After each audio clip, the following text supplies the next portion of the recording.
Welcome to my channel. If you are watching this video, chances are you already know, at least to some extent, about the series on the pirate world, One Piece.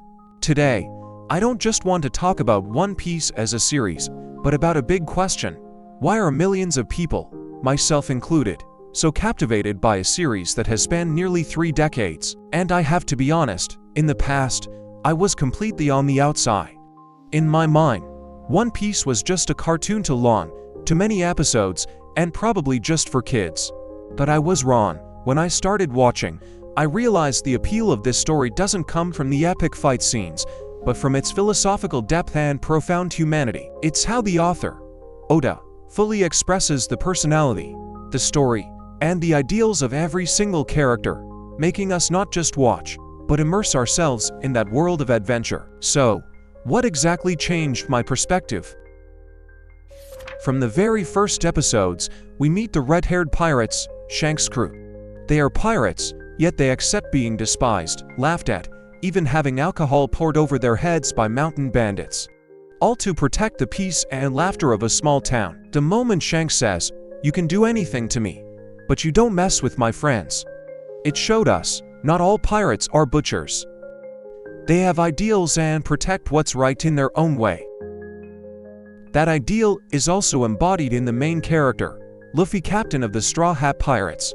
Every member of the Straw Hat crew carries a scar from their past, very real, human tragedies. Usopp is a coward, always trembling in fear, but that cowardice only highlights the moments he overcomes it. Or Sanji, willing to endure any suffering, any pain, just to protect his ideals and the women he cares for. Their dreams aren't abstract, they are born from those very personal tragedies. The Straw Hat crew wasn't formed based on pure strength. They are connected by an absolute acceptance of each other's flaws and painful pasts. They will protect each other's dreams, even when their own dreams are threatened. We see this most clearly during the events of Water 7 and Enies Lobby, when Robin, who was always cold and wanted to bear every tragedy, alone is forced to confront her past. The entire Straw Hat crew doesn't hesitate to declare war on the entire world. That isn't just a brave act, it's an undying oath. None of us will be left behind. For Luffy, the greatest treasure isn't the One Piece, it's his companions. Or that scene at Thriller Bark, when Zoro is willing to take on all the damage and pain that Luffy had endured, accepting death just to protect his captain and the peace of the crew. The moment Zoro stands there, soaked in blood but defiant, saying, "Nothing happened. Friendship here isn't just words. It's absolute sacrifice. It's placing faith in another's ideals above even your own life." The appeal of One Piece doesn't just lie in the greatness of the Straw Hat crew, but also in how the author, Oda, handles the villains. Most antagonists in One Piece aren't simply devils born to be defeated.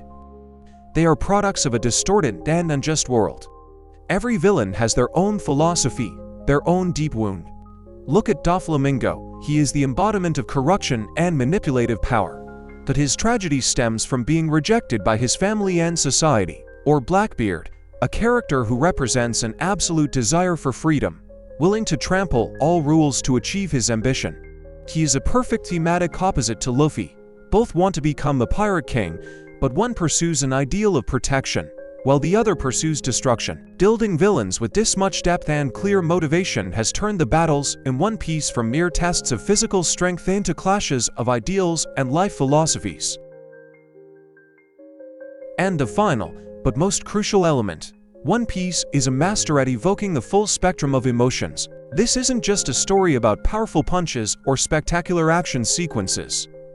It makes the audience go through every emotional state, from laughing hysterically, to sobbing uncontrollably, and feeling righteous anger on behalf of the characters. We've experienced the overwhelming pain of watching Chopper stand under his pirate flag with the cherry blossom symbol. We felt the desperation of Nami as she begged Luffy for help.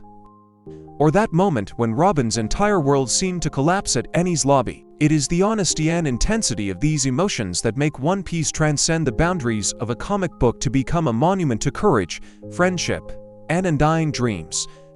That is why, even after nearly 3 decades, millions of people are still willing to set sail with Luffy on this never-ending voyage. One Piece is not just a story about an adventure on the sea. It is a grand tapestry of the yearning for freedom, humanist ideals, and absolute friendship.